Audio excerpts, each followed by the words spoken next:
Deixa eu organizar aqui, viu? Já concordei em ser gravado. Tá. Pessoal, eu avisei aqui, comecei agora a gravação, tá bom? O Alex já vai começar a apresentação dele, a fala dele, e eu vou tentar ajudar aqui no particular quem está com dificuldade do áudio, quem está com os probleminhas técnicos. Vamos lá. Vamos lá, né?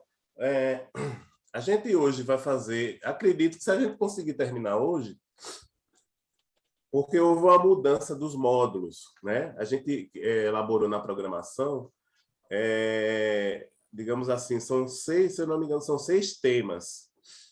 E aí, um teve que ser trocado porque a pessoa que a gente tinha pensado, tinha convidado, ela não pôde participar, e aí a gente trocou, né?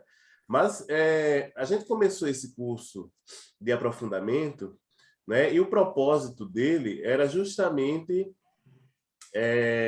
digamos assim, a gente ter a oportunidade da gente analisar as histórias possíveis que possam chegar no diálogo fraterno, né? Então, a gente sai um pouco do campo teórico e a gente analisar os casos. E acredito que a gente começou com o tema sobre a pandemia, né? A gente trouxe um primeiro caso, isso em maio. Um primeiro caso sobre um rapaz que estava com dificuldades, com problemas de depressão, acreditando também que estava obsidiado e tudo mais.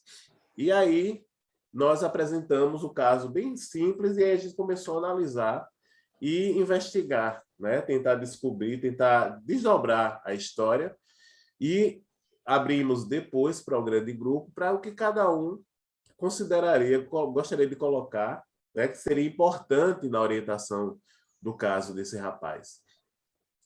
E aí foi interessante que a discussão prosseguiu. Depois a gente apresentou a proposta que a Lourdes Catarino, no livro Conviver e Melhorar, orientava, né, com relação àquele caso. Depois a gente fez teve um encontro sobre a problemática humana, sobre problemas de personalidade, não é isso? Discutimos algumas dificuldades, alguns transtornos, mas algo muito superficial só para a gente compreender que nem tudo é só obsessão, né? Existem problemas, existem dificuldades com o ser humano que extrapola a nossa capacidade de auxílio e tem que ser encaminhada para o profissional, né? Mas era importante a gente apresentar, a gente mostrar essa diversidade das coisas, como as coisas podem se confundir com o processo obsessivo e como as coisas podem estar associadas também com o processo obsessivo. Depois, a gente teve o primeiro, digamos assim, o primeiro tema mesmo, foi a pandemia em nossos dias, quando a gente trouxe o Wellington, né, que é psicólogo. Ele fez algumas colocações sobre a questão do isolamento, saúde mental, né? Digamos assim, o reflexo da pandemia em nossas vidas. E foi aquele encontro que quem participou lembra, né? E depois nós tivemos a Eurídice com o tema pandemia em nossos dias. Não é isso? Foi uma abordagem espírita a respeito da pandemia. Então, encerramos esse primeiro módulo. E o segundo módulo foi sobre a dependência química.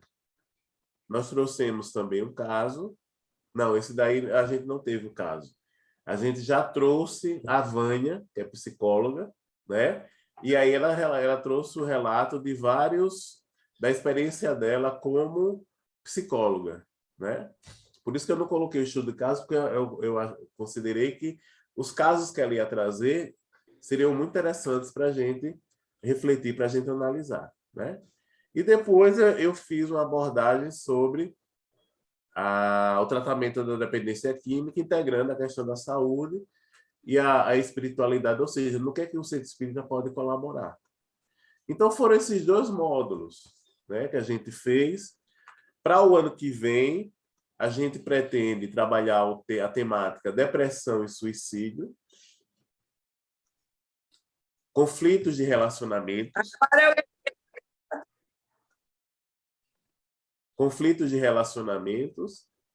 sexualidade e identidade de gênero, desencarnação e luto e mediunidade, né? Vamos ver se a gente consegue o ano que vem. O último seria obsessão e psicopatologias. Mas acredito que não vai dar tempo para tudo, mas a gente vai até onde a gente conseguir, né?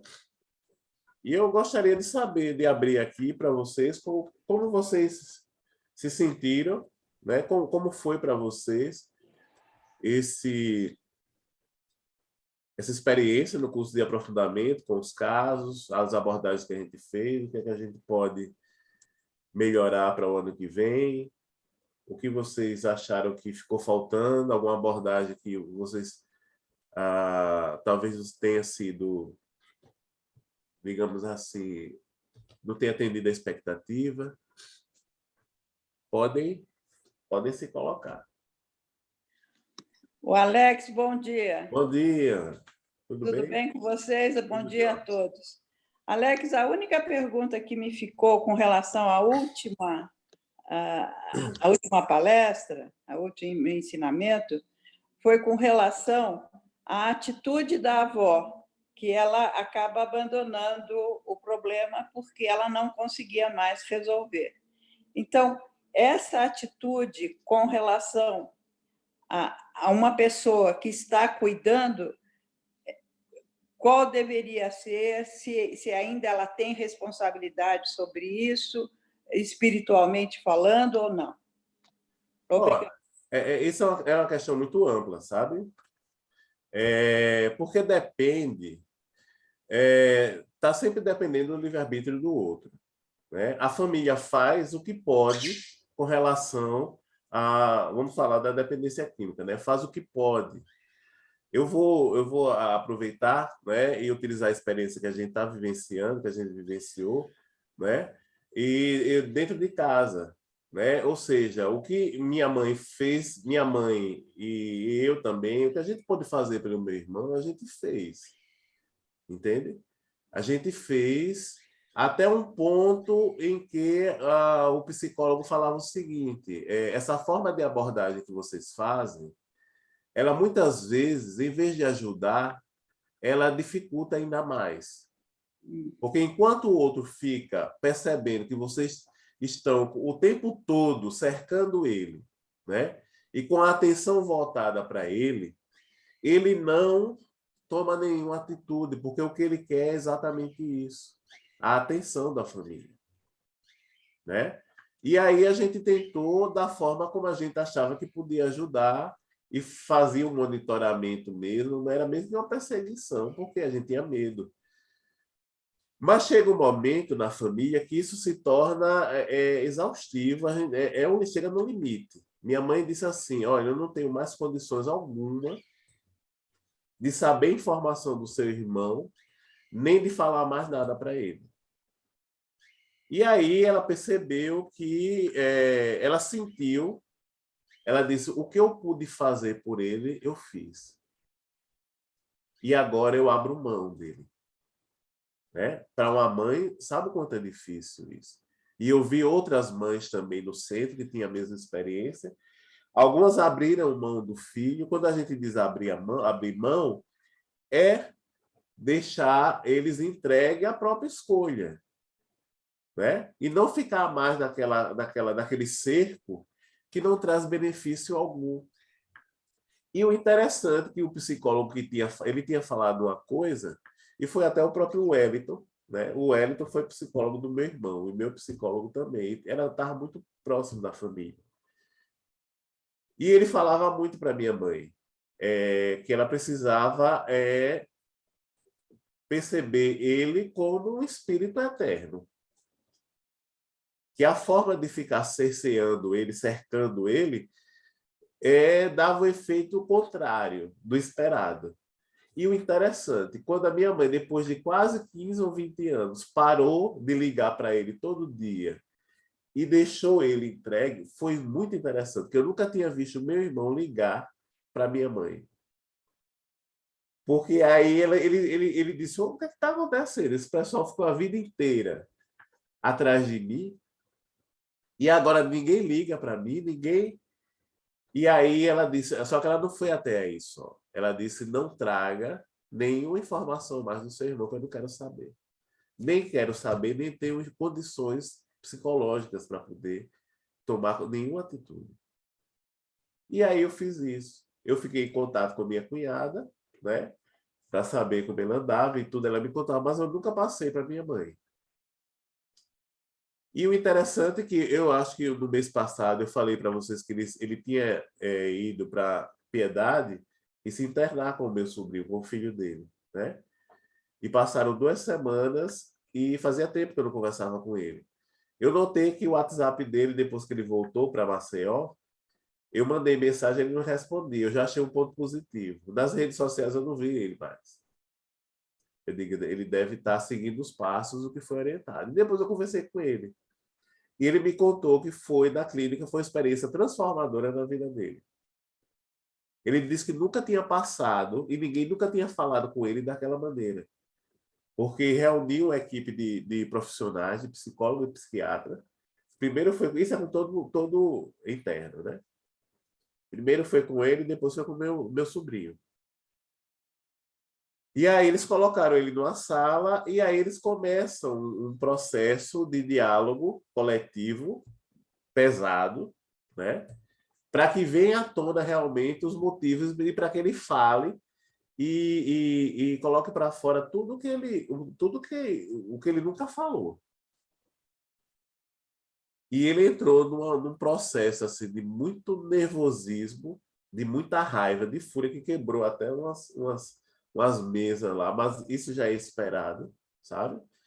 E foi para ele, disse, para ele foi e modificou a vida dele. E realmente ele voltou, né?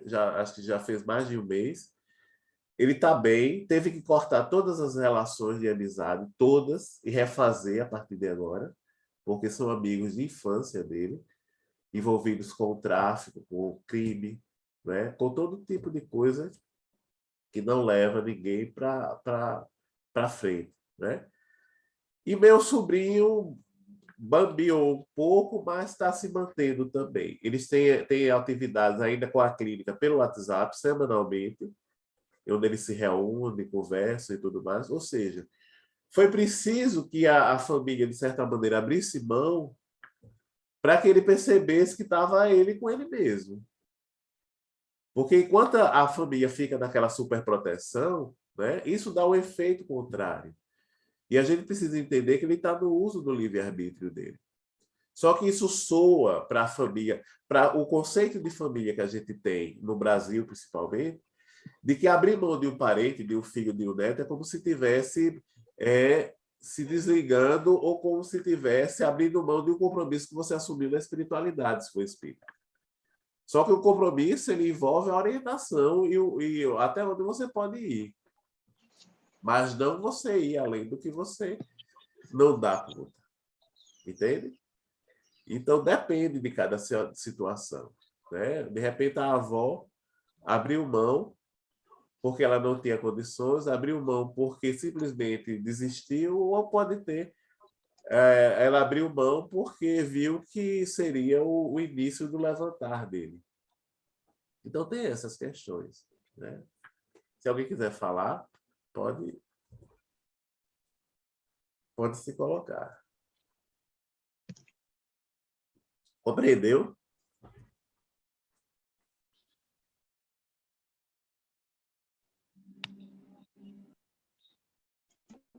Sim, eu compreendi, sim. Eu fiz essa pergunta o seguinte, porque eu tive um caso na família. Meu sobrinho, filho da minha irmã mais velha, meu cunhado, os dois muito religiosos, muito católicos, e sofreram muito com o problema, não é? Ele tinha, naquela ocasião, 16, 17 anos, quando começou já a pegar cheque, Sim. pegar coisa dentro de casa, não é? E foi internado 3 vezes, mas fugiu das 3 vezes. Do último, ele foi expulso da casa, não é? E aí meu cunhado e minha irmã, eles fizeram vigília de 24 horas. Porque, inclusive, o meu sobrinho ele entrou num processo muito sério de depressão. Sim. E então eles fizeram dentro de casa uma vigília de 24 horas a fim de que ele não usasse, né? Sim. Graças a Deus, eles conseguiram tirá-lo do vício, continuando com toda a terapia, continuando com todo psiquiatra tomando conta também. E foi quando, inclusive, minha irmã e meu cunhado montaram na cidade os 12 Passos, né? Gente, vocês não conseguiram ainda? A gente não está conseguindo. Será que vocês não têm que apertar alguma coisa aí? Então, olha, eu já peguei o celular, anda aqui no Note. Aí o Note, ele aparece com um nome diferente, porque no celular ele está Galaxy. Acho que o microfone... Qual é o microfone que está abrindo? Pronto.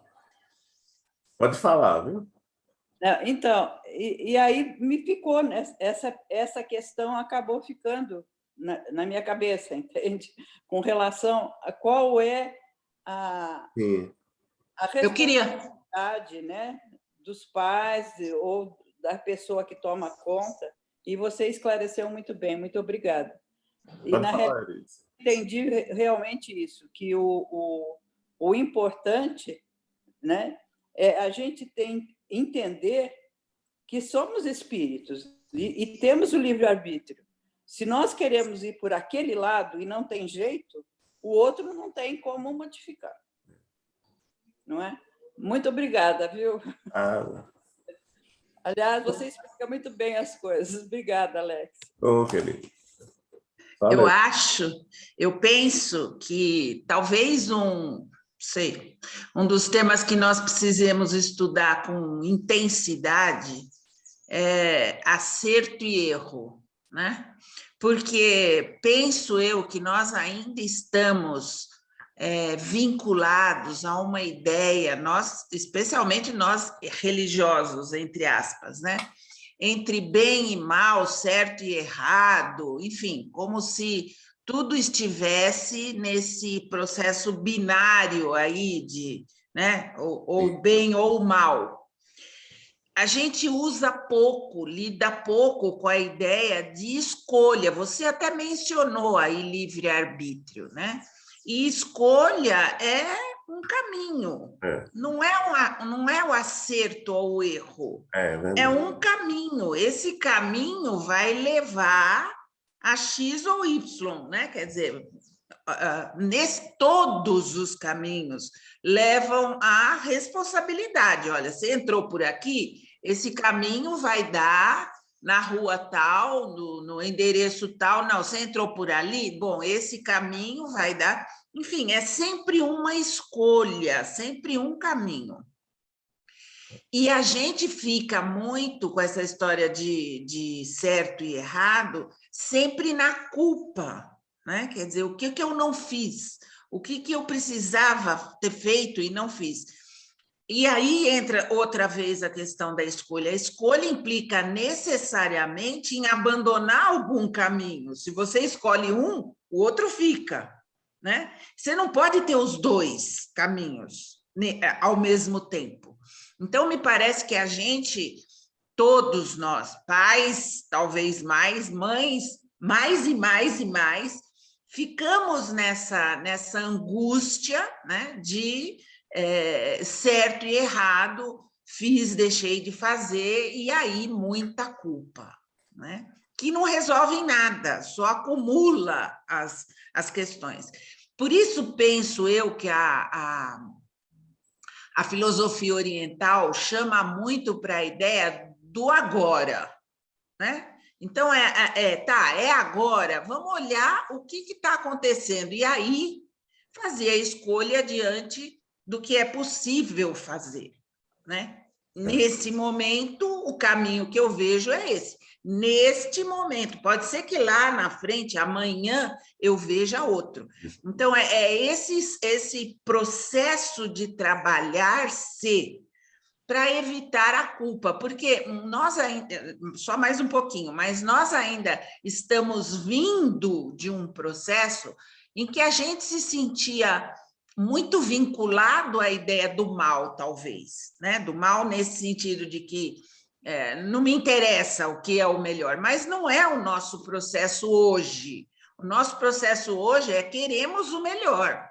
Então, se a gente quer o melhor, o que se enxerga é o que é possível, né? O que se enxerga naquele momento.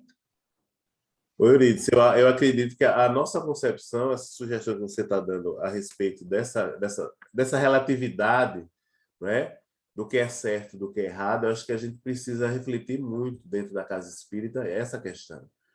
Porque a gente vem dessa formação judaico-cristã, e não é nem só judaico-cristã, é muito tradicional até das religiões mais antigas, onde se institui o bem e o mal, e que a doutrina espírita dá um outro enfoque, mas a gente continua fazendo pesar o nosso conceito de bem e mal, e a gente se sente no direito de determinar para o outro e para a nossa vida o que é bem, o que é certo, o que é errado, o que é bem, o que é mal. Isso é muito forte na vida da gente, muito forte mesmo, né? Só para fazer uma observação que ela colocou, veja como é a forma como a gente expressa, só com todo respeito, só uma análise mesmo, né? Quando ela disse, os pais conseguiram tirar ele da droga, da dependência química. Não, os pais não conseguiram tirar ele da droga. Ele realmente quis sair. E não saiu, né, Alex? Pois é. Porque a droga, assim como o álcool, né? Aliás, o álcool, droga, isso é eterno. Exato. E a gente não pode esquecer que a gente está falando da droga química, mas e a nossa? Nós todos somos aditos de alguma maneira. É verdade. Né? Então, tirar é uma coisa relativa, quase impossível. Né? E era essa atitude que a gente queria, que eu quis, junto com a minha família, tirar meu irmão das drogas. Eu queria tirar. Né? E mesmo com a concepção espírita, e tanto que a espiritualidade falava para a gente, é a escolha dele. Vocês podem ajudar até onde vocês podem ajudar. E a gente também, a gente só pode ajudar até onde a gente pode ajudar. E Deus, ele permite que tudo isso aconteça e não intervém da forma como a gente quer intervir. Veja, Deus não intervém da forma como a gente quer intervir. Então, no caso do meu irmão e tantos outros, né, e outros amigos também, dependentes, eles só saíram porque eles quiseram sair. Eles perceberam em algum momento que era preciso dar um outro rumo na vida dele. E eles mobilizaram a força interna. Aí você vê o auxílio espiritual chegando de maneira mais intensa, aproveitando aquela atitude que ele tomou de tentar superar a dificuldade. Aí você tem um encalço, você tem um suporte grande. Mas enquanto isso não existir, e isso é extensível a qualquer problemática na casa espírita. Então, isso que eu ia até mencionar. Hoje está fazendo 15 anos que o meu filho desencarnou, e a minha mãe.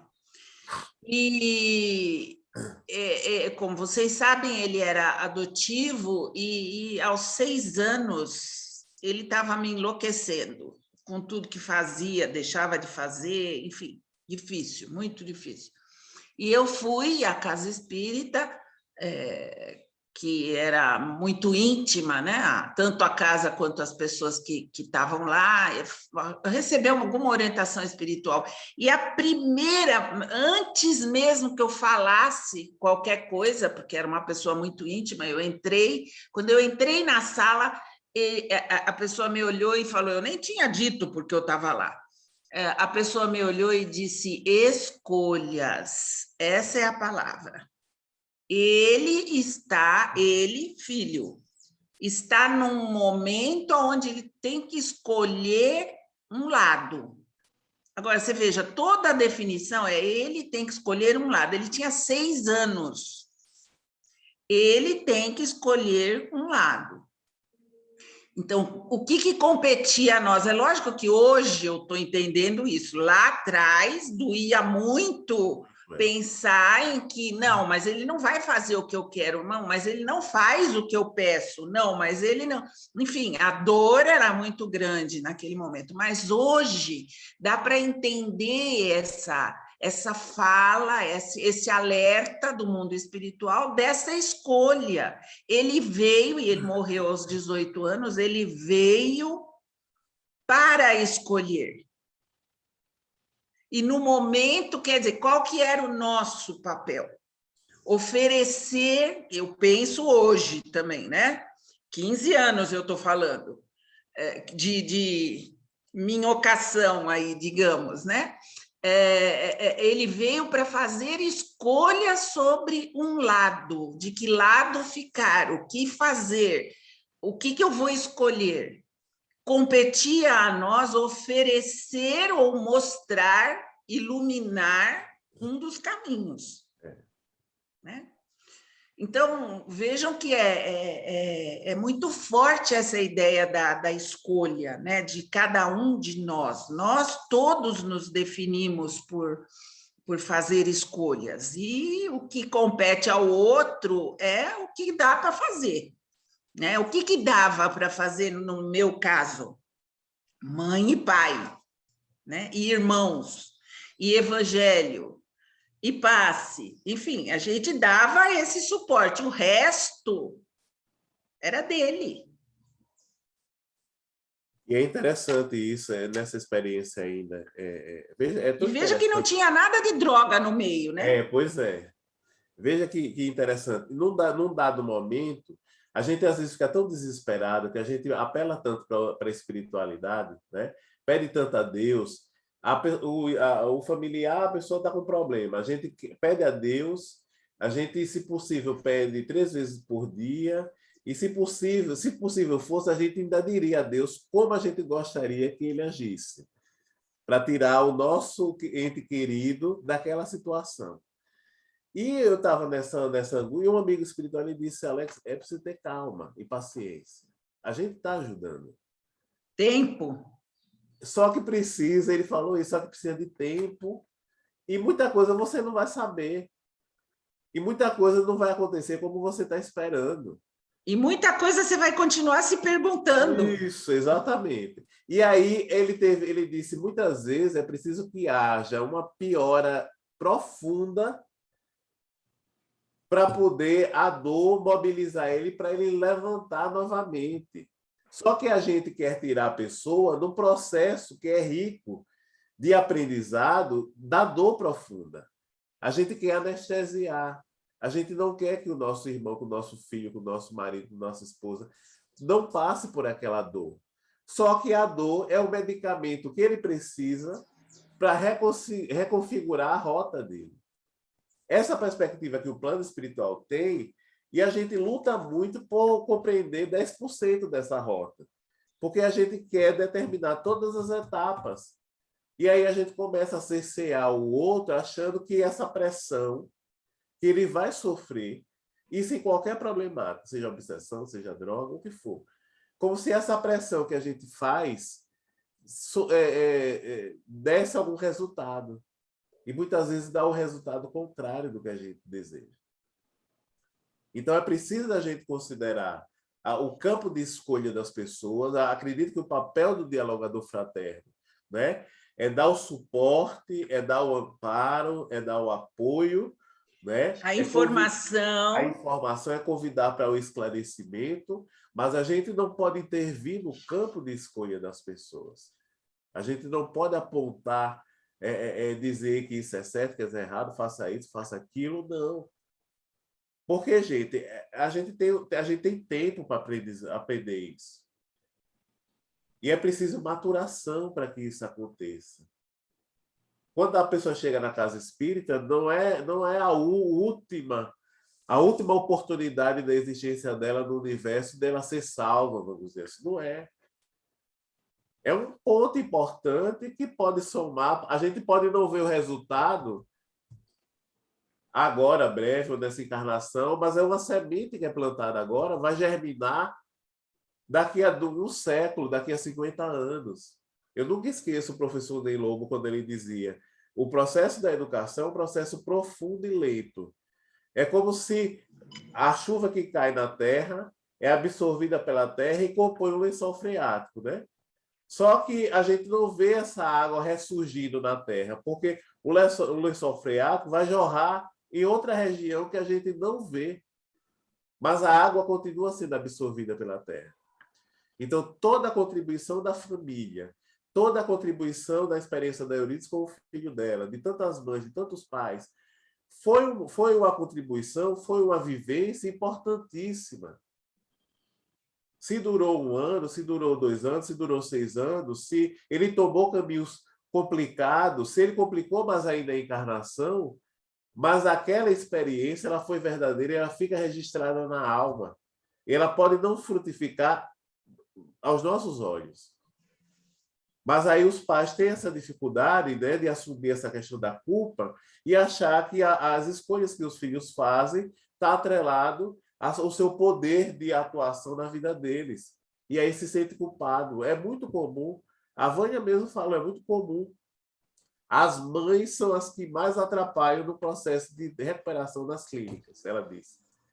Olha, Alex, é nítido. E eles passam um mês inteiro...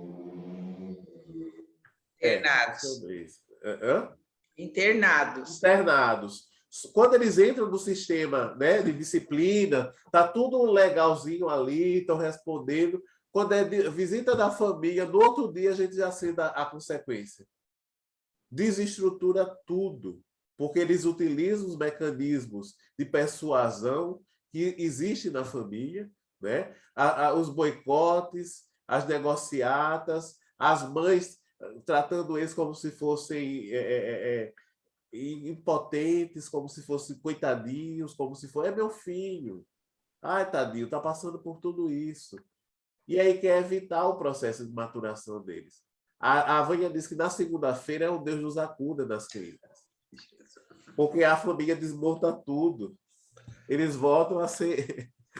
Como foi que ela disse? Eu esqueci até o tempo. É como se fosse... Eles naquela visitação de 1 hora, eles voltam a ser os mimadinhos de sempre, e aí desmonta tudo que foi feito durante o mês. E ela diz, por isso que é importante tratar a família também. Porque enquanto a família não se educar também, ela vai atrapalhar e vai até empurrar ele cada vez mais para a dependência química. Veja como é complexa a coisa. E a gente, na casa espírita, né? É importante a gente considerar também. A gente está passando por uma experiência de atendimento fraterno e de auxílio das pessoas, e o amigo espiritual ele falou, ele disse, o auxílio à casa espírita, ele é importante e ele precisa ser aquele, digamos assim, dar aquele impulso que a pessoa precisa. Mas a gente precisa deixar que ele caminhe com as próprias pernas. Porque senão a casa espírita termina se tornando uma muleta. E a gente fica achando que é importante a gente ficar o tempo todo dando a muleta às pessoas, porque isso é caridade. Só que essa não é a perspectiva de caridade espírita. Né? É uma perspectiva de caridade que auxilia e estimula o desenvolvimento das próprias potencialidades do outro. E não ficar o tempo todo servindo de caos. Talvez um dos temas que a gente precise trabalhar seja isso, né? O objetivo da encarnação. Isso, é verdade. Então, eram esses pontos, gente, que foi levantado, né? Mas aí, voltando aquilo para o ano que vem, a gente prossegue com esses temas. Vocês acham que esse formato ficou bom? A gente faz uma análise de caso, traz um profissional e depois a gente faz a abordagem espírita. Pode continuar assim? Ok? E aí a gente vai seguindo, né? e vem das experiências. Vamos trazer pessoas, ter entrado em contato com algumas pessoas bem legais, que eu acho que podem contribuir muito, né, para esse curso, pessoas que têm uma vivência, não só o conhecimento, mas uma vivência também no campo das problemáticas, né? Deixa eu ver. Era com relação a eu quis fazer essa síntese de tudo que a gente viu. Era isso, gente. Eu não tenho mais nada assim para colocar, não. Não era Bom nenhum dia, tema. Ô, seu Nilson, tudo bom? consegui entrar. Graças a Deus. Mas é muito interessante as suas colocações. Agora, eu estava pensando o seguinte, você, com toda a sua estrutura, teve o entendimento de como, vamos dizer, dar continuidade ao atendimento ao seu parente, ao seu irmão, ao seu sobrinho. A Eurídice com o filho dela, com todo o conhecimento que a Eurídice tem. Imagine esse pessoal que está na rua. É verdade. Nós podemos ajudar. Nós podemos ajudar? Não é fácil, não. Não é fácil, não. Então, mas eu acho que aí tio Nilson, entra a história da culpa, né? Porque e a gente espírita talvez lide mal com as informações que a gente tem, porque quando você fala o pessoal da rua, parece na nossa cabeça está destituído de um monte de coisa e eventualmente não está. Ele tem às vezes muito mais informação e conhecimento. Não é um conhecimento teórico e talvez não tão consciente do que a gente pode imaginar. Ele está naquela condição, às vezes, até porque está aprisionado, está limitado, ou porque é o momento dele comparar, dele ter a oportunidade de ver o outro lado que ele nunca olhou. Então, mesmo esse outro aspecto, né, da gente estar lidando com quem não tem conhecimento, não tem, entre aspas, conhecimento, eu acho que a gente tem que relativizar esse tipo de sensação nossa, que outra vez, penso eu, está dentro desse nosso sentimento de poder, né? Quer dizer, num certo sentido, é como se a gente tivesse a verdade, como se nós fôssemos privilegiados, e nós não somos, nós não somos privilegiados. Nós estamos responsabilizados, talvez, né? Porque a gente desorientou, é hora de orientar. Mas não quer dizer que a gente tenha todas as soluções, não é? Às vezes o outro precisa daquela experiência e daquela vivência. Vou voltar, por exemplo, para a história do Paulo, filho. Nesse mesmo dia que eu fui buscar orientação espiritual, o espírito me falou: você teve um aborto, não teve?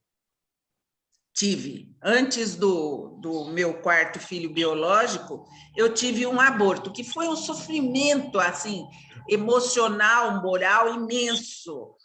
Ele só fez assim com a cabeça, como quem diz, entendeu? Bom, então esse filho, depois de eu ter meu quarto filho biológico, eu tive tanto problema uterino que eu precisei tirar o útero. Porque eu já tinha tido não sei quantos sangramentos e tudo mais. Eu precisei tirar o útero.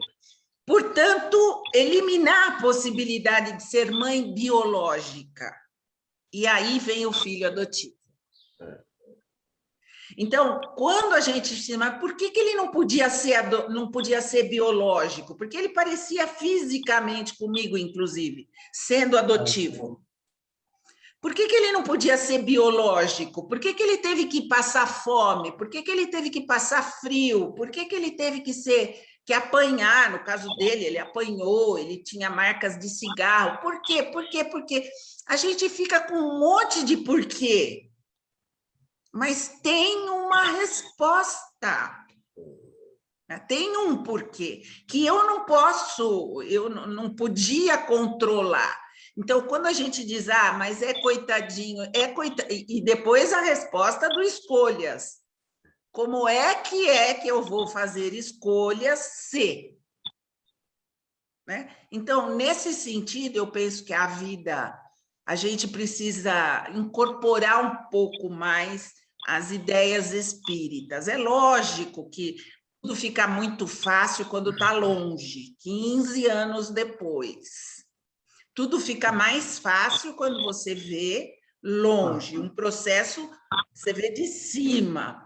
Então, estar envolvido complica muito, mas é fazer a nossa parte. E a nossa parte é fazer as reuniões evangélicas, doutrinárias, é esclarecer-nos para não estarmos passando informações erradas, né? Talvez seja a palavra ruim aí, mas a gente tem feito isso no sentido de culpabilizar mais as pessoas e não oferecer para elas a oportunidade de fazer essas escolhas.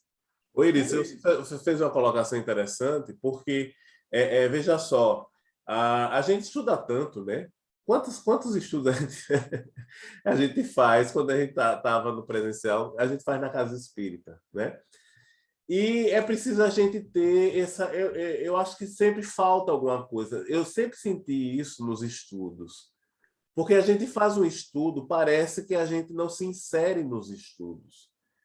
A gente faz uma análise superficial das coisas e termina, se a gente não tiver cuidado, a gente termina utilizando o próprio conhecimento espírita para justificar uma série de coisas que é da nossa responsabilidade fazer, e a gente termina até piorando as coisas. Porque quando eu, com 17 anos, 18 anos, mais ou menos, passando por um sofrimento terrível, profundo, né? E com conhecimento espírita, e anos depois continuei, que eu voltei lá na psicoterapia, lá com o Hélito e tudo mais, e eu carregava um sofrimento que era uma ideia da família, que era a ideia de vários amigos também, de que eu estava passando por aquela provação na família e eu tinha que aguentar aquilo. Karma. Porque era um karma, porque era um processo provacional e expiatório e a gente tinha que aguentar. Quando a gente reforça essas questões, da família principalmente, e quem me tirou esse peso foi o Edson, disse, pode parar com essas ideias. Né? Você vai até onde você consegue, ninguém tem a obrigação de carregar e nem de suportar e nem de achar que precisa ser flagelado para poder se redimir. E aí parece que abriu uma janela e eu comecei a respirar. Demorou, porque não era só essa encarnação que eu trazia essa concepção. É uma lógico, porque a gente não está ali você não está ali de recreio, né? É justamente para fazer. Então, as análises dos estudos, a gente precisa se colocar, a gente precisa fazer uma análise crítica, a gente permitir que o outro se posicione também, mesmo que seja contrário ao que está sendo colocado ali, estudado. Porque se a gente não dá essa abertura para o outro ser o que ele é, há uma tendência do ser humano a se adequar ao que está escrito, só que fica só se adequando teoricamente. E no dia a dia é outra coisa. Aí um amigo que se separou da esposa, ele diz, você precisa ver fulana, que é a esposa dele, né? Quando estava no estudo do Evangelho, é um anjo de pessoa. E ele se posicionou também nos estudos, né? Porque Alex, bastava ela fechar o Google Meet e já começava a discussão. E eu dizia, e ele disse, ele disse, eu queria que você continuasse sendo aquela que você estava sendo. Porque a gente cria essas coisas, essa loucura. A gente é uma pessoa fantástica, maravilhosa, não se abre às experiências, analisar as nossas experiências pessoais, e quando a gente está em casa mais livre de filtro, a gente é o que a gente é. Então, a gente acolhe e permite que todo ser humano seja ser humano dentro da casa espírita, senão vai criar essa duplicidade de comportamento. Pode falar, senhor. Não, eu estou pensando o seguinte, você colocou interessante para efeito do nosso trabalho, a convocação, o convite para especialistas. Sim. E isso é muito importante. E me lembro, por exemplo, que a gente teve um problema familiar há mais de 20 anos atrás, e o psicólogo nos falou o seguinte: e tem saída? Eu pergunto, tem saída? Tem possibilidade? Ele falou: se tem religião no meio, tem. Entende? Quer dizer, a religião ajuda muito Muito. no processo, né? É. Então, é muito importante a gente pensar no atendimento fraterno para desenvolver nas pessoas que procuram o centro a religiosidade. Não é espírita, não é católico, não importa. Tem que desenvolver religiosidade, porque aí as coisas se facilitam. Eu não vejo muita possibilidade da gente resolver problemas. Não vamos resolver problema de ninguém, mas temos que dar o caminho das pedras. E com relação à karma que a Elis falou, a gente tem que aceitar a karma com calma. Karma com calma, tá? Para poder enfrentá-lo.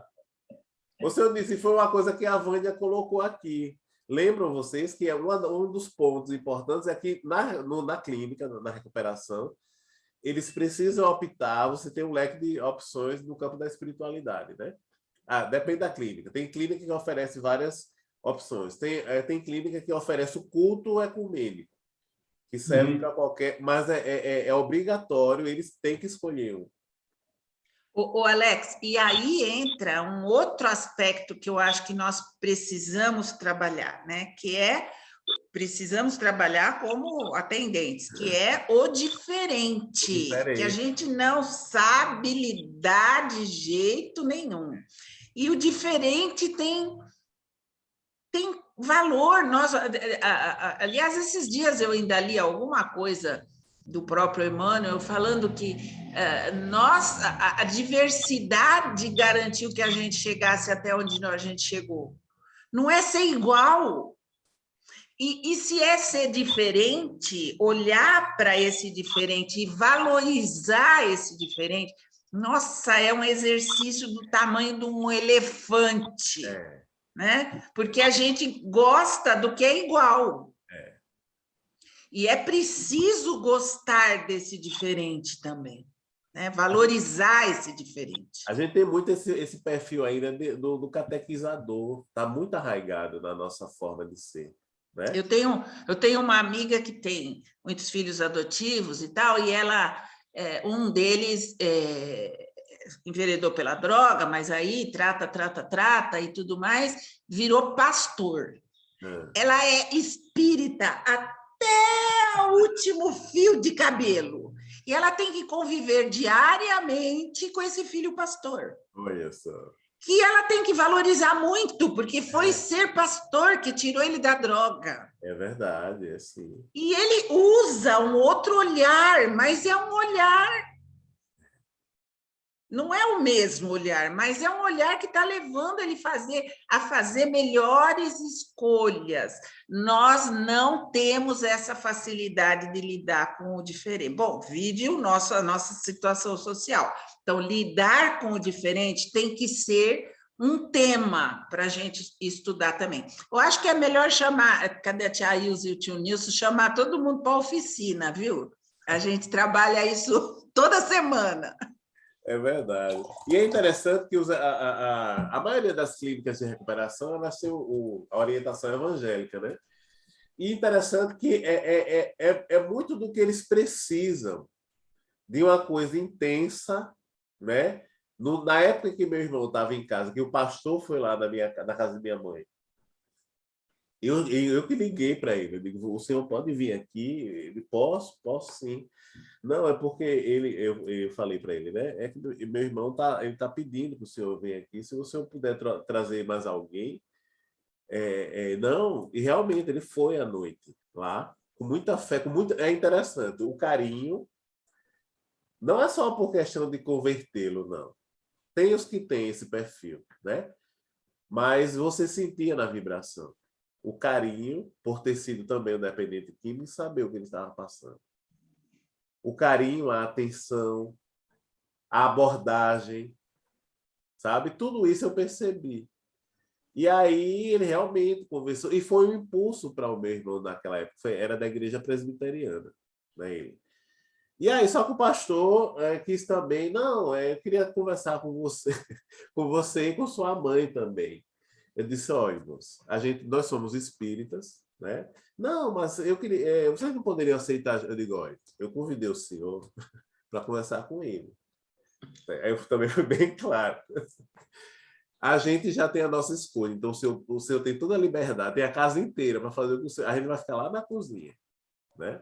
Porque ele queria depois realmente converter. Se fosse uma conversa com outro sentido, né? Mas não, era para realmente aceitar Jesus como nosso salvador pessoal.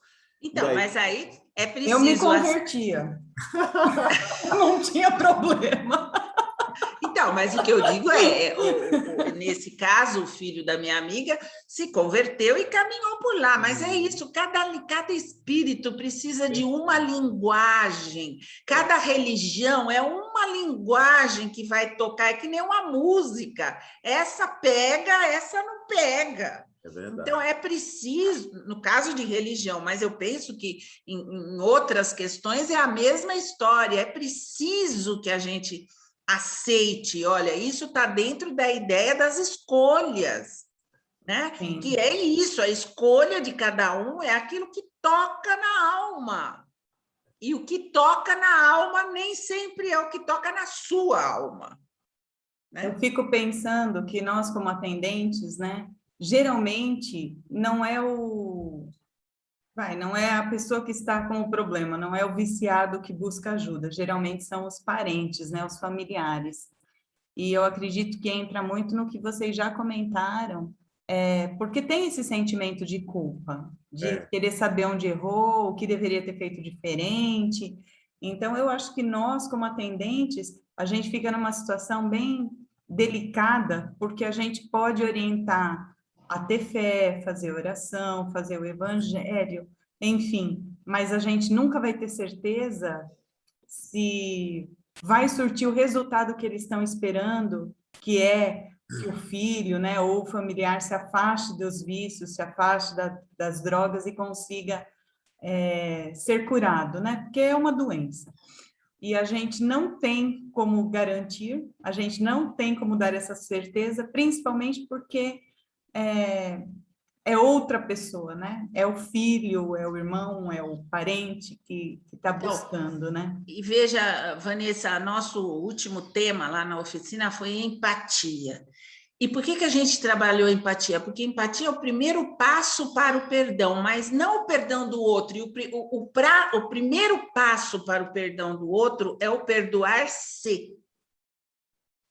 Então, veja que vai emaranhando, por isso que eu digo que a oficina é importante, vai emaranhando uma coisa na outra, porque a gente tem que respeitar a escolha, mas a nossa própria culpa, a nossa própria angústia, que é pessoal e, no fundo, é um problema seu, não é um problema do outro, de auto-perdão, não, eu mesma aceito que eu já caminhei por outros caminhos, que eu errei, que eu erro, mas eu posso acertar, que eu não sou perfeita, que tudo isso está envolvido na empatia. E nós, atendentes, somos... O que é que se espera de nós? Empatia para ter acolhimento. Então, mas para ter empatia, eu preciso entender o que é essa empatia. E essa empatia não significa viver a vida do outro. Significa entender o outro, mas para entender o outro, eu preciso me entender. E respeitar as escolhas, né? E se me entender e me perdoar, nesse sentido de respeitar, me perdoar. Né? Que é o que eu falo da culpa, da gente estar enrolado nisso, da gente não conseguir se perceber como não perfeito, como passível de errar e aceitar esse erro como processo. Veja, é tudo que a gente vem falando e que vai enfileirando, amarrando, costurando, que nem uma costura mesmo, né? Um pontinho depois do outro. E no trabalho de assistência a moradores de rua, a maioria deles tem algum tipo de vício, né? E por isso chegaram nessa condição de rua. E a maioria não tem forças ou, enfim, não consegue sair dessa situação. Mas nós já tivemos casos de alguns que saíram, e alguns pela igreja evangélica.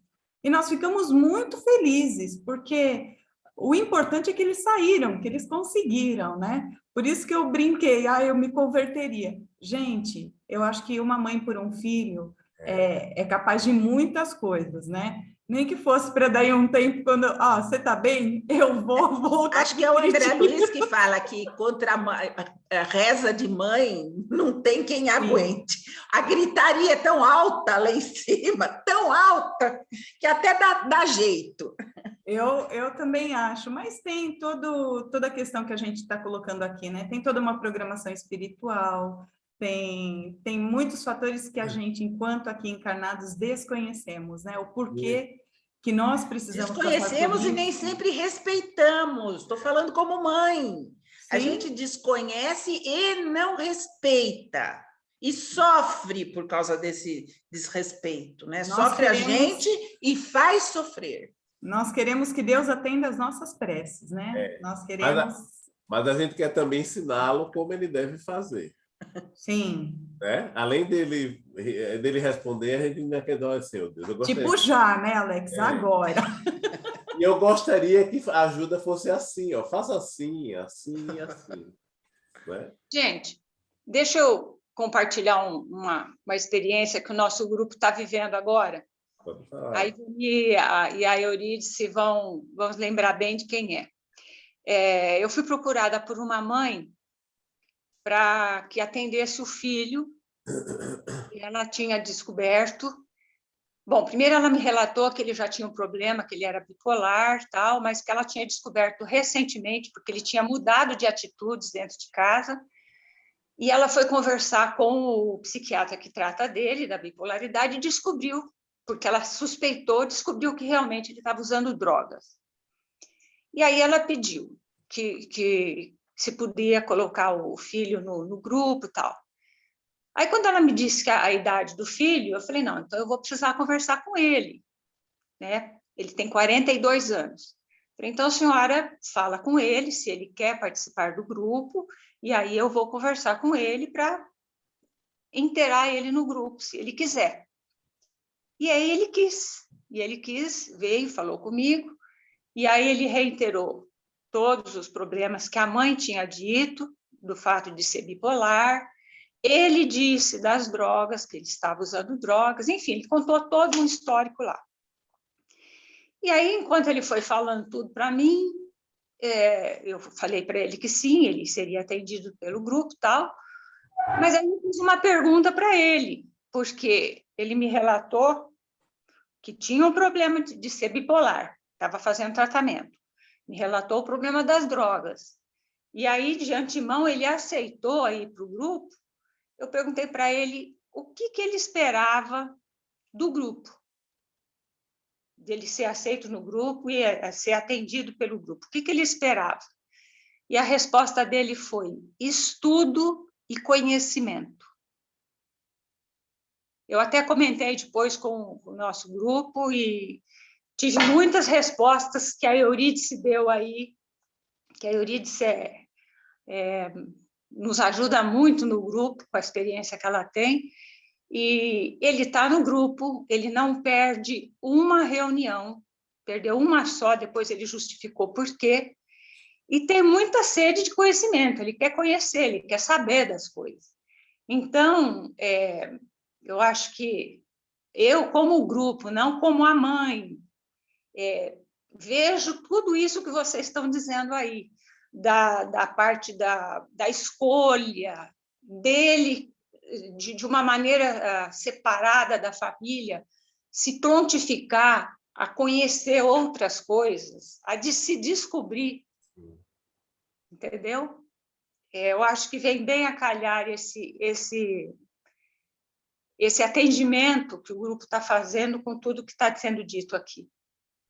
É verdade, Regina. E é interessante porque é a gente disponibilizar quantas outras pessoas também não estão carecendo, ou muitas vezes não tem nem conhecimento. E esse é o papel da Casa Espírita, ou seja, oferecer àqueles que procuram e não esperar algo que eu tenho aprendido muito nesses últimos meses. E não esperar um retorno da parte dele, não criar uma expectativa em termos de resultado.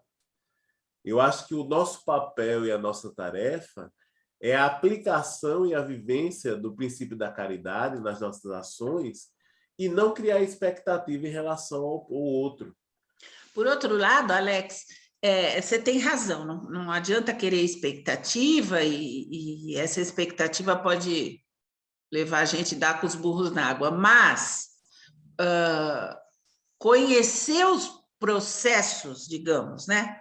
O acompanhamento, e aí a palavra é certa, como no nosso grupo a gente faz isso, vai acompanhando permanentemente, ouvindo, perguntando, enfim, respondendo eventualmente quando existem perguntas e tudo mais, há a possibilidade da gente vislumbrar o caminho que ele está percorrendo.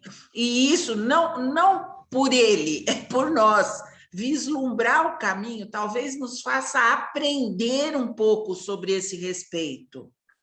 Porque o que a gente acha que, não, eu precisava ser mais enfático, eu precisava ser mais disciplinador. Não, você vai percebendo que, porque aí a gente geralmente discute em grupo, um segura o outro, como diz a Regina, né? Um segura o outro, um diz, não, acho que isso é melhor não, acho que isso é melhor sim. Enfim, essa possibilidade de ir nos tratando também, e aí, observando esses resultados, vai nos dando essa segurança de permitir caminhar com os próprios passos. Eu acho que isso é uma experiência importante de ser observada, né? Como grupo, no nosso caso como grupo, mas do ter interlocutor, do reconhecer que nós também temos problema, e aí na discussão entre nós vamos reconhecendo esse nosso problema, e aí não despejando o nosso problema em cima do outro, entendeu? Eu acho que isso que é complicado, é despejar em cima do outro. Então, a gente vai nessa discussão crescendo nesse sentido também. Né? É difícil não criar expectativas, né? Mas o que eu acho importante e bonito no trabalho, tanto de assistência aos moradores de rua, como no atendimento fraterno, eu acho que a gente precisa ter essa postura, apesar de não ser fácil, porque a gente, lógico, quer que a pessoa consiga, quer que a pessoa mude. Mas duas coisas. Primeiro, a oportunidade que ele está tendo de ter esse estudo e esse conhecimento. Imagina quanto trabalho da espiritualidade para convencê-lo a participar de um grupo de estudos, e ter pelo menos ir se conscientizando do que ele está fazendo, tanto para o corpo físico como para o seu espírito. Mesmo que ele não mude de ideia, ele vai ter essa consciência, esse conhecimento. Então, eu acho muito importante, porque somos espíritos imortais, então, com certeza, em algum momento, isso será produtivo para ele, vai ser importante. A gente não sabe se nessa existência, mas é um aprendizado que está aí no caminho. E nós estarmos ali, por exemplo, quando estava acontecendo o trabalho da assistência aos moradores de rua, todo domingo ia um senhor dos Alcoólicos Anônimos. Ele estava lá. Na maioria das vezes, o pessoal conversava com ele sobre tudo, menos sobre parar com o álcool, mas todo domingo ele estava lá. Então, era uma oportunidade que eles tinham. Se eles quisessem essa ajuda, estava lá o seu Vitor para atendê-los, para levá-los para esse grupo, para ajudá-los a sair do álcool, né? Qualquer um deles que pedisse, olha, eu quero me internar, eu quero sair das drogas, a gente tinha alguns contatos de clínicas para encaminhá-los. Eles ouviam uma oração, uma palestra muito rápida, tinham alimento, corte de cabelo, enfim, nós estávamos lá. e muitas vezes é o que eles precisam. Eles precisam de alguém lá para ouvi-los, para chamá-los pelo nome, para atendê-los, para dar a comida porque eles estão com fome, para fazer uma oração, enfim. Alguns saem, a maioria não, mas esses alguns poucos que saem já são uma vitória. E no atendimento fraterno a gente precisa aprender a lidar com essa frustração de que nem todos nós conseguiremos ajudar no sentido da pessoa sair naquele momento, mas que a ajuda está ali à disposição, né? Está sendo oferecida. Eu acho que isso é o mais importante. Meu filho comentou comigo que teve um colega que estava indo por caminhos errados. E ele falou assim, sabe, mãe, o tempo inteiro eu estava ali. Eu chamava atenção quando estava fazendo coisa errada, eu tentava trazer para perto de mim. Agora, a gente sabe que ele tá bem, está encaminhando, está começando a trabalhar, se afastando dos vícios, mas ele falou, teve o tempo dele, mas eu nunca saí de perto. E eu achei interessante, porque ele é jovem, ele tem 21 anos.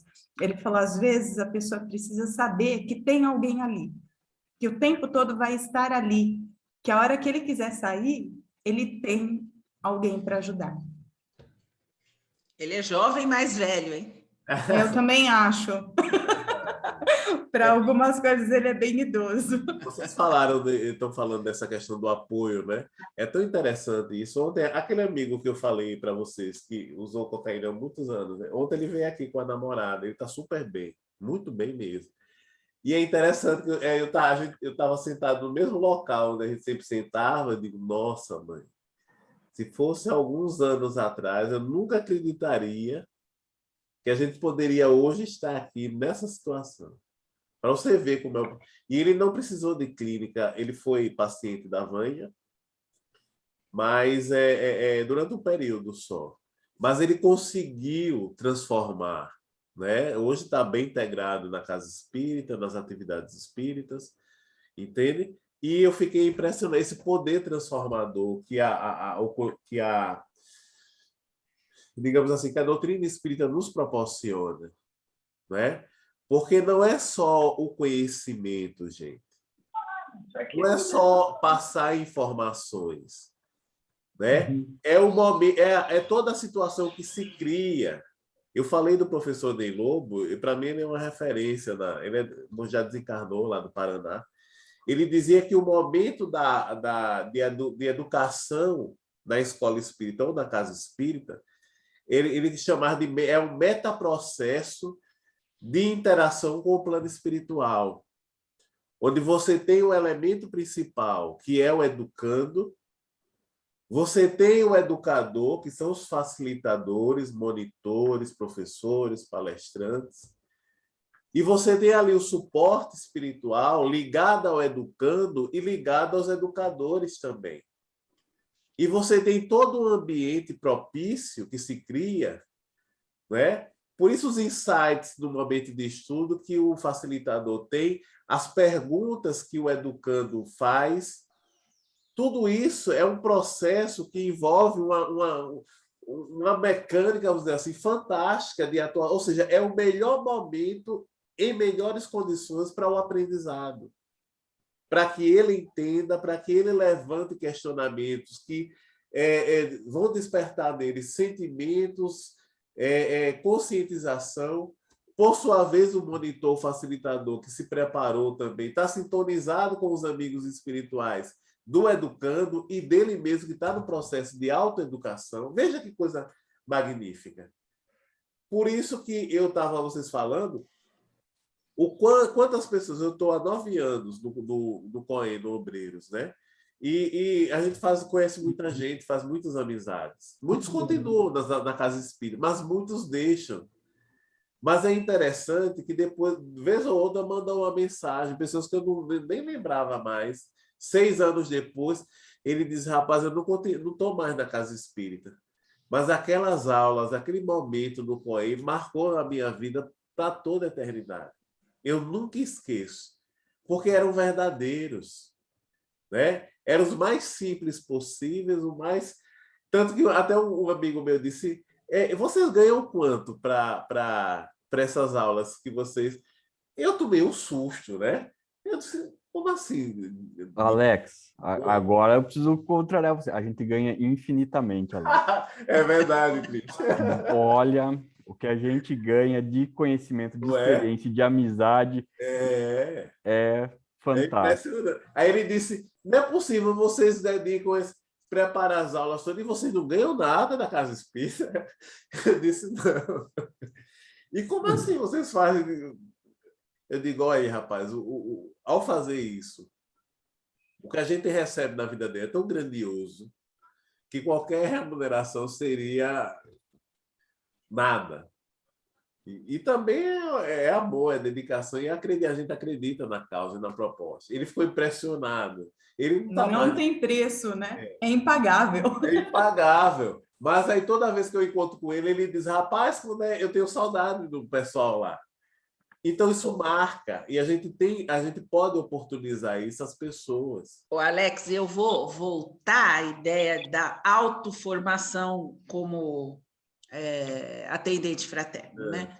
Tem muito questionamento, eu mesma tenho alguns questionamentos em relação ao Vanderlei Oliveira nos livros dele. Mas no livro Mereça, especialmente os mais recentes, mas no livro Mereça Ser Feliz, que é o dos primeiros, tem um capítulo que chama O Perfil dos Espíritas. Eu adoro esse capítulo e tenho usado isso em tudo quanto é palestra. Sugiro, deve ter isso na internet, não tenho certeza, mas a gente pode depois até postar para vocês.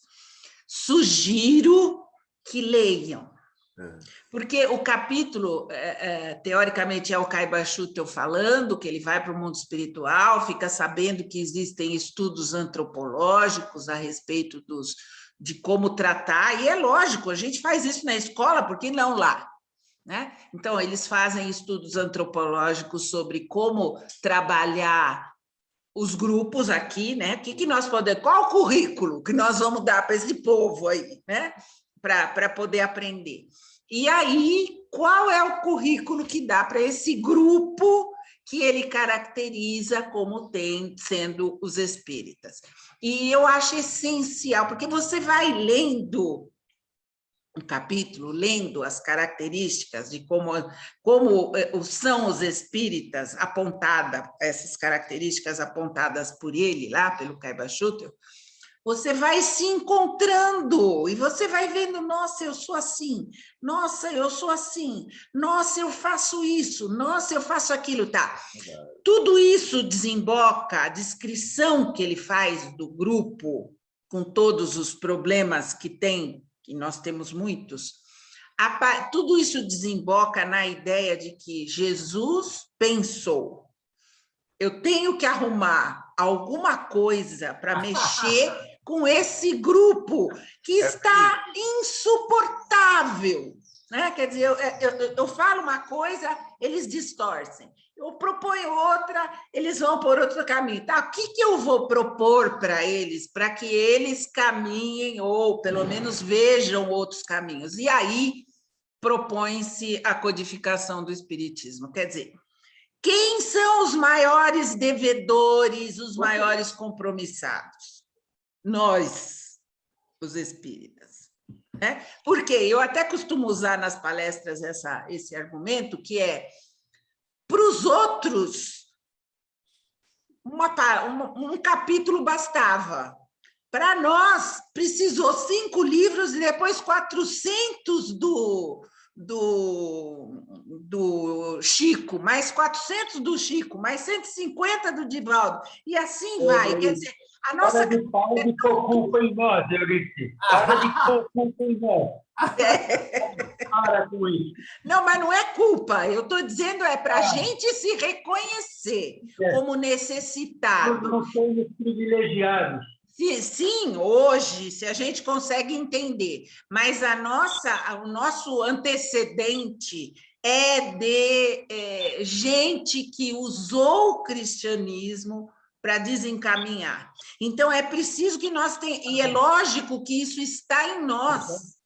Então, nós que vamos abrir a boca para orientar alguém, precisamos ter clareza do que nós precisamos fazer para que sirva para o outro como orientação e não como desorientação, que essa nós sabemos fazer. Né? Tá bom, então, é importante. Antes de terminar a reunião, que está no fim, deixa eu fazer um comentário seguinte. Eu acho que é extremamente importante no atendimento fraterno as palestras, a orientação doutrinária. Embora a gente não queira e não faça o trabalho para transformar ninguém que procura o centro em espírita, é importante transmitir a eles o conhecimento da doutrina espírita, que nos abre uma janela fantástica, né? E aí eu lembraria o seguinte: por que isso é importante? Porque eu tenho o seguinte sentimento: quando a pessoa tem uma noção mais clara da doutrina espírita, reencarnação, imortalidade e tal, isso é uma pedra no sapato da pessoa, entende? Ele fica incomodado, mesmo que ele não participe do centro, como o Alex falou aí, de um amigo que está longe, ele tem essa pedra no sapato, ele sabe que tem reencarnação, que tem imortal, que a vida continua. Então, essa orientação doutrinária é fundamental. Senão, o pessoal que dá o atendimento não consegue transmitir para as pessoas nada. Além disso, eu lembro uma frase constantemente do Dr. João Estela, que você conheceu muito bem. Nossas conquistas espirituais são individuais, intransferíveis e inalienáveis. Tá? Nós não vamos transformar ninguém. Nós podemos dar o caminho das pedras. Se a pessoa quiser pisar naquelas pedras, tudo bem. Se não quiser, nada se perde, né? Nada se perde. Alertar para o Alex, que organiza esse trabalho. É extremamente importante a orientação doutrinária junto com o atendimento, com o diálogo. Tá certo. Obrigado pela atenção. Bom, pessoal, já temos só 3 minutos, né?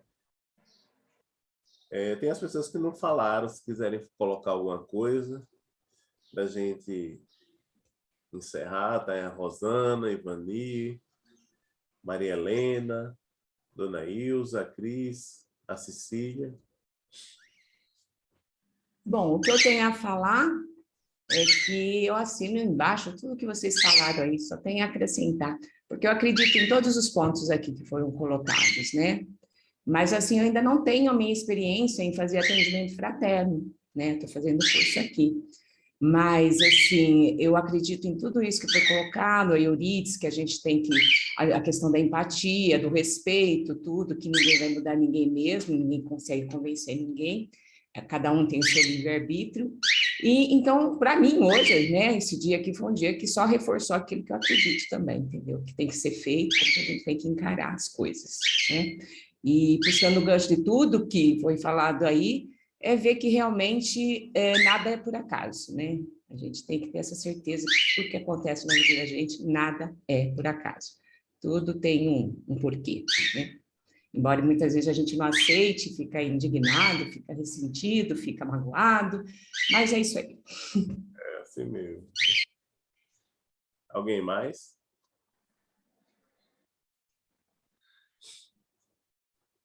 Se não... Bem, gente, de acordo com a programação, hoje será o nosso último encontro dessa análise desse curso de aprofundamento, certo? Porque a gente mudou o módulo e terminou encurtando. No que a gente uniu 2 temas, encurtou mais. Mas o ano que vem a gente está aí, janeiro ou fevereiro, Vanessa? A gente vai conversar ainda, né? Então, a gente vai ter uma reunião com o grupo dos coordenadores do trabalho para definir quando vai ser o retorno.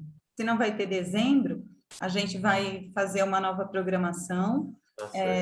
Queria dizer que tivemos nesse grupo 21 inscritos, e hoje é o nosso 7º encontro, seriam 8 no total. Tivemos 2 desistências e algumas pessoas que tiveram algumas faltas aí, mas a gente continua o módulo, né? Esse curso é educação continuada, justamente porque ele não tem fim. O aprofundamento, né? Para quem é dialogador, para quem faz atendimento fraterno, a gente sabe da importância dessa atualização, dessa reciclagem. Falando por mim, eu sou muito grata por toda a experiência, por todos os encontros que nós tivemos este ano. Para mim foram muito importantes, contribuíram muito para a minha formação, e eu espero que a gente consiga continuar assim durante muitos e muitos anos fazendo esse tipo de encontro, de reciclagem, porque a gente nunca está pronto, a gente nunca está 100% preparado, a gente nunca sabe o que a pessoa vai falar.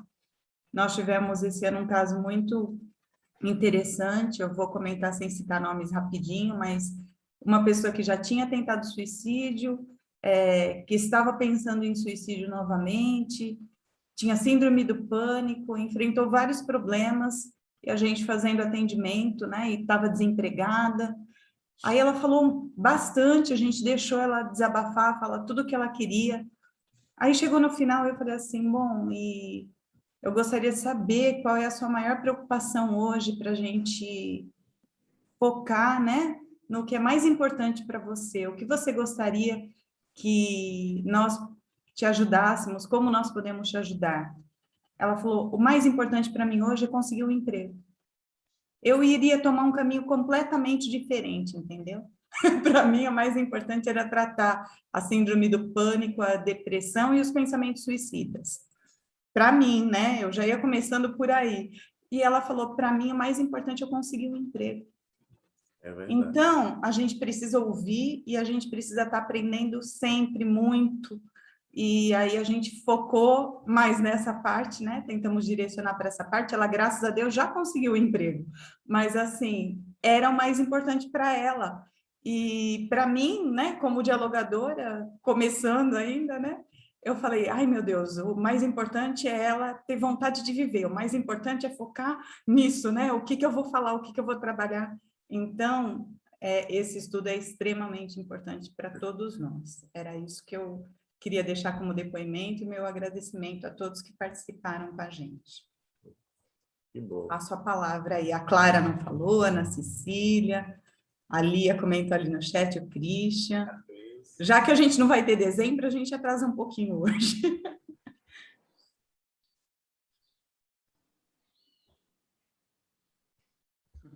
Nessa hora, Vanessa, que faz falta a reunião presencial, né? Você está falando, já que, né, falta alguns falar, eu já fiquei pensando, onde a gente vai pôr a mesa? Será que alguém já cuidou da mesa e do lanche? Não, mas vai ser rapidinho. Pode falar. Eu gostei bastante também, gente, dos nossos estudos. Embora eu não faça parte do atendimento, do diálogo, né? Mas acho que isso é muito importante, esses estudos que a gente está tendo aqui, no COEM, por exemplo, a gente aproveita bastante. Eu acho que quando os nossos alunos vêm pedir algum auxílio, a gente, o que a gente aprende aqui, a gente acaba levando para lá também. Foi muito bom mesmo. E espero que o ano que vem, essas sugestões que a Eurídice deu aí, que ela foi colocando hoje, que a gente possa ver, porque acho que também vai ser muito legal. Então, e agradecer todos vocês, todo o empenho de vocês aí por proporcionar esse estudo para a gente. Valeu mesmo. Muito obrigado.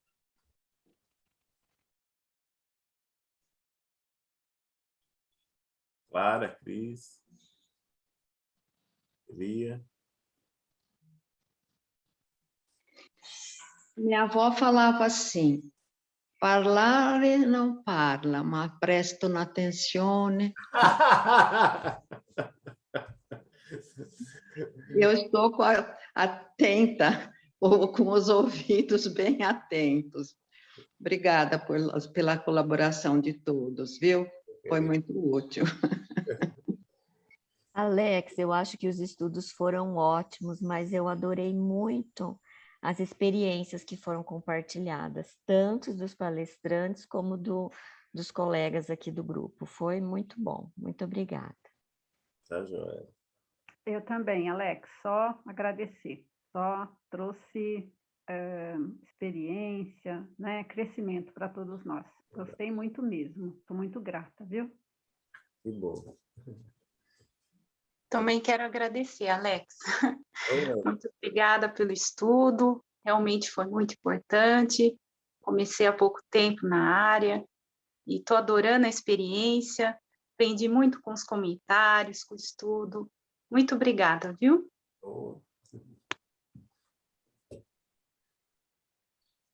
Alguém mais? É isso, gente.